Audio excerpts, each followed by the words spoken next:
Hello everyone. इस video में हम देखेंगे स्टैंडर्ड 10th के लिए बेसिक मैथ्स का पेपर नंबर 4 का सेक्शन ए देखेंगे। जो गाला के मॉडल पेपर से उनका सेक्शन ए पेपर नंबर 4 का 1 से लेकर 3 का मैं सॉल्यूशन करवा चुका हूँ। आपको लिंक डिस्क्रिप्शन में मिल जाएगा प्लेलिस्ट में, उसमें जाके आप देख सकते हो। तो चलो स्टार्ट करते हैं।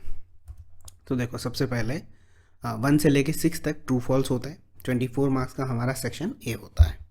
तो देखो, सबसे पहला क्वेश्चन क्या है, 22 is a rational number. Okay, तो स्टेटमेंट ट्रू है। रेशनल नंबर की डेफिनेशन क्या होती है, पी बाई क्यू होना चाहिए। क्यू नॉट इक्वल टू, जो इसके नीचे 1 होता है हमेशा, हम कभी लिखते नहीं है। सेकंड देखो, if two of the zeros of cubic polynomial p of x is equal to a x cube plus b x square plus c x plus d is equal to 0, then c is equal to D is equal to 0। अब आपको यहाँ पे relation पता होनी चाहिए इनके cubic polynomial के। Alpha plus beta plus gamma is equal to क्या होता है, माइनस बी बाई ए। फिर alpha beta, beta gamma plus gamma alpha क्या होता है, सी बाई ए। और alpha beta gamma is equal to क्या होता है, माइनस डी बाई ए। अब क्या कहता है कि कोई भी दो जीरो ऐसे जो खुद जीरो है, यानी कि ये अल्फा और बीटा में जीरो मान लेता हूँ। ठीक है, तो देखो इसका इम्पैक्ट क्या होना है कि C is equal to D is equal to यहाँ पे क्या दिया हुआ है, 0। ओके, तो देखो अल्फा और बीटा की वैल्यू मैं 0 रखता हूँ यहाँ पे। ये रिलेशन में रखते तो हमें पता चल जाएगा तुरंत। तो देखो अल्फा बीटा एक दोनों ही 0 है, ये स्टेटमेंट भी 0, ये भी 0, ये भी 0। तो सी बाई ए के बराबर 0 है, यानी सी इज इक्वल टू क्या है, 0। ओके, अब यहाँ पे भी रख दो अल्फा बीटा गामा, तो अल्फा बीटा 0 हो जाएंगे, तो 0 इंटू गामा 0 हो जाएगा। माइनस डी बाई, माइनस को उस तरफ भेज दो, ए को भी उस तरफ ले जाओ, तो डी के बराबर भी क्या आ जाएगा, 0। तो हाँ, बात तो सही है, सी और डी 0 हो गए। अब हम ए और बी चेक कर लेते हैं। तो देखो यहाँ पे मैं 0 रखता ना, तो गामा अकेला बचता, ये दो 0 हो जाते, और माइनस बी बाय, तो यहाँ क्या होता, A is equal to minus B आता। ठीक है, नहीं sorry, gamma is equal to minus B by, यानी गामा की कोई ना कोई वैल्यू होती। तो उस केस में ए और बी तो 0 नहीं होता है, पर सी और डी इन दोनों केस में डेफिनेटली 0 होते हैं। तो ये स्टेटमेंट क्या है, ट्रू है। ओके, नेक्स्ट क्वेश्चन देखो, थर्ड। 1 1 1 2 ऐसे एपी दिया हुआ है। क्या ये एपी है? एपी का मतलब क्या होता है, दो कंसेक्यूटिव जो टर्म्स होते हैं उनका डिफरेंस सेम आता है। तो 1 और 1 का 0 आता है, यहाँ भी 1 और 1 का 0 आता है, बट यहाँ 2 और 1 का 1 आ जाता है, यहाँ 0 अगेन 0 आता है। तो ऐसा नहीं होता, दो टर्म होते हैं उनका डिफरेंस ऑलवेज सेम रहता है। तो स्टेटमेंट फॉल्स है। If 10a is equal to 1 then a is equal to 90। 10 की वैल्यू 1 कब होती है, कौन से थीटा पे होती है, एंगल पे, तो 45 पे होती है, इसलिए ये स्टेटमेंट भी फॉल्स है। क्वेश्चन नंबर 5 देखो, for any given frequency distribution it's mean is always greater than it's median. देखो ये स्टेटमेंट फॉल्स है पहले से ही। देख कैसे, अगर हम फॉर्मूला याद करें, आपको कोई ग्राफ देखने की भी ज़रूरत नहीं, कौन सा भी मत देखो तो चलेगा। देखो आपको ये फॉर्मूला याद है, मैंने इस तरह से कुछ याद रखवाया था। यहाँ पे बीच में प्लस रखना है, ये मीडियन, ये मीन हो जाता है और ये मोड हो जाता है, यानी 3 median is equal to 2 mean plus mode यानी कि z। ये 1 को हम नहीं लिखते। तो कई बार ऐसे क्वेश्चन आते हैं, अगर आपने RSRD जैसे प्रैक्टिस किया है, तो मीन मीड और मीडियन कई बार 1 आते हैं। ठीक है, 1 यानी कि इक्वल आते हैं, 2 2 ले लेते हैं, चलो सबको, मीडियन x और z को सबको 2 ले लेता हूँ मैं। तो यहाँ पे रखो 3 into 2, 2 into 2 plus z is equal to भी 2, 3 2 ज़ा 6, 2 2 ज़ा 4 प्लस 2, 6 इज इक्वल टू 6। यानी कि ये क्वांटिटी हमने रखी, तो ये इक्वेशन वेरीफाई हो गया। ठीक है, यहाँ पे तो ऐसा कहा था कि मीन इसमें बड़ा होगा, मीन और मोड यहाँ पे इक्वल थे, मीडियन भी इक्वल था, तो ऐसा ज़रूरी नहीं होता है, इसलिए ये स्टेटमेंट क्या हो जाएगा, फॉल्स है। इस इक्वेशन को सेटिस्फाई भी नहीं करता है।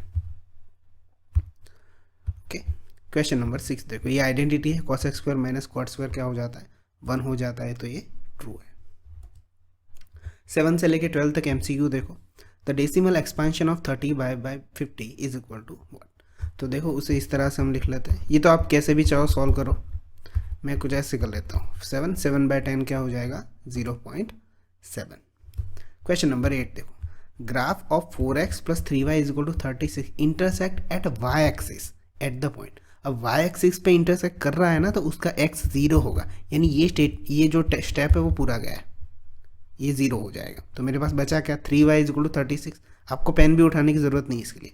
3 36 के डिवाइड में जाएगा तो y के बराबर 12 आ जाएगा जो यहाँ पे है। ठीक है, तो ऑप्शन डी आंसर आ जाएगा। अब उसके जैसा यही क्वेश्चन 9, x इज इक्वल टू 1 रखो और y फाइंड करो। तो यहाँ 1 रखोगे 4/1 4 हो जाएगा, 4 उस तरफ जाएगा तो 5 में से 4 माइनस होगा यानी कि 1। तो ये मेरे पास 3/y के बराबर क्या मिला, 1 मिला। और y को उस तरफ ले जाओ और 1 को नीचे ले आओ, 3/1 इज इक्वल टू y, यानी कि y इज इक्वल टू क्या आया, 3 आया। क्वेश्चन नंबर 10 देखो, find the value of discriminant of given equation. इसको हमें सॉल्व करना पड़ेगा पहले, ax² + bx + c के फॉर्म में लाना पड़ेगा। तो x² - 5x + 2x - 10, हमने यहाँ पे x को यहाँ पे मल्टीप्लाई किया, x को 5 से, फिर 2 को x से और 2 को 5 से। तो x² - 3x - 10। अब इसका हमें डिस्क्रिमिनेंट निकालना है। तो d is equal to formula क्या है हमारा, b² - 4ac, b² - 4, a हमारे पास 1 है, c हमारे पास -10 है। 9 प्लस माइनस माइनस से प्लस हो जाएगा, 10 4 ज़ा 40, 40 + 9 क्या हो जाएगा, 49। ओके, 11 देखो, the formula to find n term of an AP, first term is a, common difference d and an is equal to 1। Okay, direct formula है, इसमें कोई ज़्यादा है नहीं, आपको पता होगा ऑलरेडी। ये क्वेश्चन अच्छा है, ये शॉर्ट ट्रिक्स है। देखो ऐसे शॉर्ट ट्रिक्स का ना मैंने शॉर्ट्स बनाए हुए हैं, ज़्यादा नहीं है, 10 से 15 वीडियो ही है, वो भी 30-30 सेकंड के। आप देख लेना, कोऑर्डिनेट ज्योमेट्री के मैंने बहुत सारे क्वेश्चन करवाए और एरिया रिलेटेड सर्कल के भी, तो आपको काफ़ी हेल्पफुल होगा, ये ट्रिक उसमें है। देखो, the y axis divide the points a1 v1 and b a2 v2 in the ratio. अब जब भी y एक्सिस डिवाइड करता है ना, तो उसका रेशियो क्या लेना है हमें, a1/a2, वो भी माइनस में। तो हमारा आंसर हो जाएगा -a1/a2। अगर यहाँ पे x एक्सिस होता तो मेरा आंसर ये होता -b1/b2। ये डायरेक्ट फॉर्मूला है, कहीं जगह पे ये डायरेक्ट आंसर देता है, इसको अच्छे से याद रखना। और एग्जाम्पल देखने हो तो आप वो शॉर्ट्स की लिंक आपको डिस्क्रिप्शन में मिल जाएगी, आप वहाँ से देख लेना। 13 से लेके 18 देखो, जो हमारे पास FIBs है। In the formula x bar is equal sigma FI xi divided by sigma FI for the mean xi क्या रिप्रेजेंट करता है, xi जो होता है वो क्या होता है, mid value of the ith class होता है। ठीक है, ये भी आंसर में है, या तो हम उसे क्लास मार्क्स लिखते हैं। 14 देखो, in the experiments of rolling a balance dies the probability of receiving composite number. तो देखो डाइज में नंबर 6 होते हैं, कंपोजिट नंबर क्या होता है, जिसके 2 से ज़्यादा फैक्टर होते हैं। तो कंपोजिट नंबर क्या है, एक 4 होगा और एक 6 होगा, बस, और कोई नहीं होगा, यानी ये 2 नंबर है और टोटल 6 है। तो हमारा आंसर होगा 1/3। फिर देखो, the sum of probability of all the elementary events. Okay, तो ये 1 आंसर है। 16 देखो, the probability of month of July in the leap year to have 5 Sunday is. देखो यहाँ पे जुलाई का लीप ईयर के साथ कोई कनेक्शन नहीं बनता, ठीक है, सिर्फ जुलाई का है ना, तो जुलाई पे, अगर ये फेब्रुआरी होता तो वहाँ पे डेज अच्छे से देखना पड़ता है। जुलाई का लीप ईयर हो या ना हो कोई फ़र्क नहीं पड़ता। जुलाई में कितने डेज होते हैं, 31 होते हैं। ठीक है, उसको 7 से डिवाइड करो, हमारा जो कॉन्सेप्ट है, 7 4 ज़ा 28, 3 बचा। ठीक है, 3 के बाद नीचे 7 लिख दो, आंसर आ गया। ओके, इसको डिटेल से मैंने प्रीवियस पेपर्स में करवाया हुआ है, इसलिए मैं थोड़ा स्पीड में करवा रहा हूँ, आपका टाइम से हो जाए इसलिए। अब देखो, मैंने जैसा कहा था वैसे थर्ड पेपर में ये आया 1/α + 1/β। मैंने इसके लिए डायरेक्ट फार्मूला आपको याद रखवाया, -b/c। देखो कितना इजी हो जाएगा, -3 c -5 है, माइनस कट, तो -3/5 बचा अभी, तो आंसर क्या होगा, -3/5। अदरवाइज़ आपको यहाँ पे भी α + β -b/a करना पड़ता, α β c/, और फिर आप करते। ठीक है, मैंने ये कैसे लाया, अगर कोई बच्चा नया है तो देख लो, मैंने सिर्फ इसी तरह से लाया हुआ है। ये कुछ इस तरह से होता है, बीटा यहाँ पे चला जाएगा, अल्फ़ा यहाँ पे, α + β -b/a होता है और α β c/a होता है, तो ये कैंसिल हो जाएगा, तो यही फॉर्मूला बचता है फिर।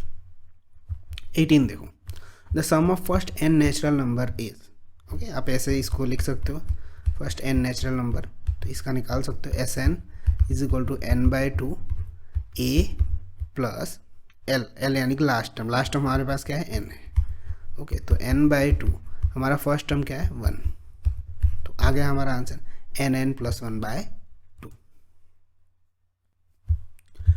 अब देखो 19 से लेके 24 तक के क्वेश्चन। 19 वन वर्ड और नंबर में आंसर देना है हमें डायरेक्टली। तो देखो साइक्लिक क्वाड्रिलेटरल है, तो देखो साइक्लिक क्वाड्रिलेटरल कुछ ऐसा है, एक्स वाई जेड एंड डब्ल्यू। साइक्लिक क्वाड्रिलेटरल किसे कहते हैं कि क्वाड्रिलेटरल जो होता है वो सर्कल के अंदर होता है और उसके चारों जो पॉइंट है वो उसकी बाउंड्री पे होते हैं।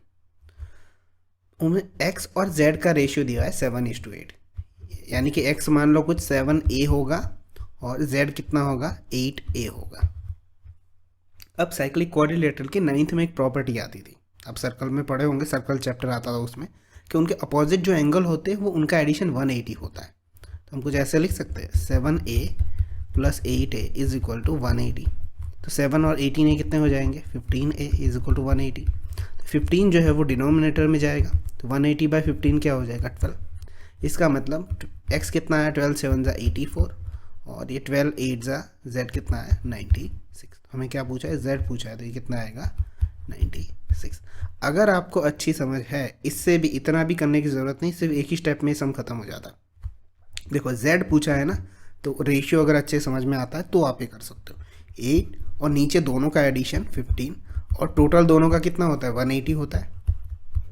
तो ये यहाँ से डायरेक्टली 12 8 = 96 भी आंसर आ सकता था, ठीक है, अगर आपके रेशियो के कॉन्सेप्ट अच्छे हैं तो। चलो क्वेश्चन नंबर 20 देखते हैं। The volume of cube is 1728 centimetre cube, find the length of its side. अब क्यूब है तो वॉल्यूम का फॉर्मूला क्या है, क्यूब का ए क्यूब। इन शॉर्ट सीधा सीधा यही पूछा है कि 1728 किसका क्यूब रूट है।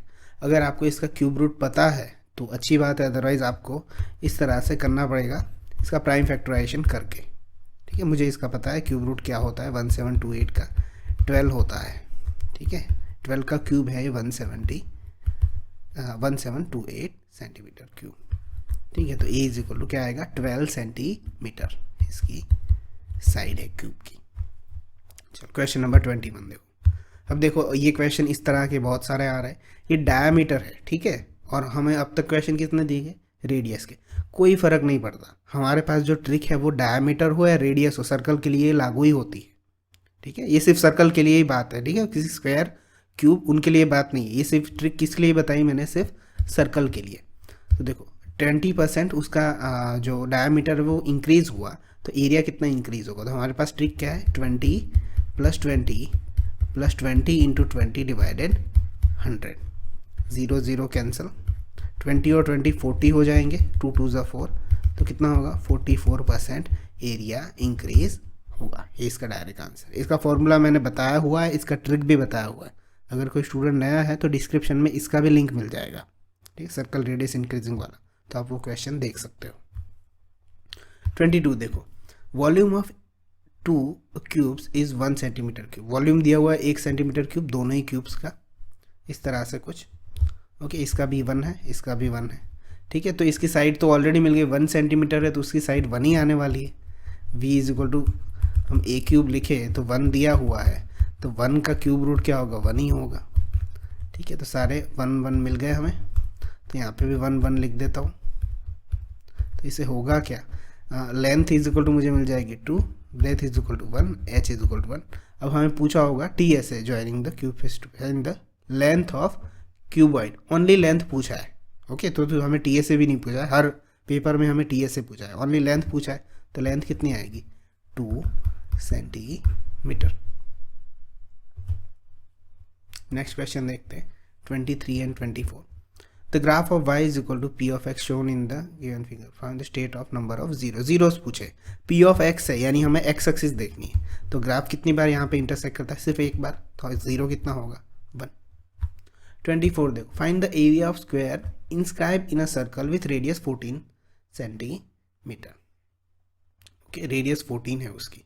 अब देखो मैं वो वाली जो प्रीवियस थी वही फिगर ले लेता हूँ, ये वाली, ठीक है, मान लो ये स्क्वायर है, ओके। तो ये रेडियस जो है अंदर वो कितनी है 14 सेंटीमीटर दी हुई है, तो अगर ये रेडियस है तो ये भी 14 होगी, यानी कि पूरा जो डायगोनल है वो कितना हो जाएगा 28 हो जाएगा। तो अगर ये स्क्वायर है तो इसका मैं x ले लेता हूँ, इसका भी सारे साइड x होंगे, तो स्क्वायर में ये क्या होता है 90 होता है।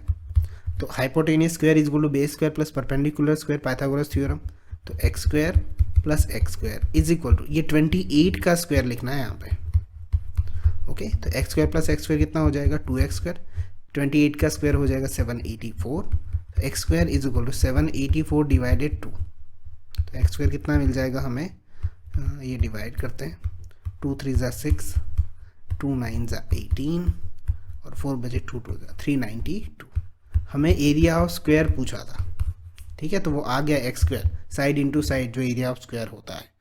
ओके, तो एक्स स्क्वायर क्या मिल गया हमें, इनका एरिया 392 सेंटीमीटर स्क्वायर।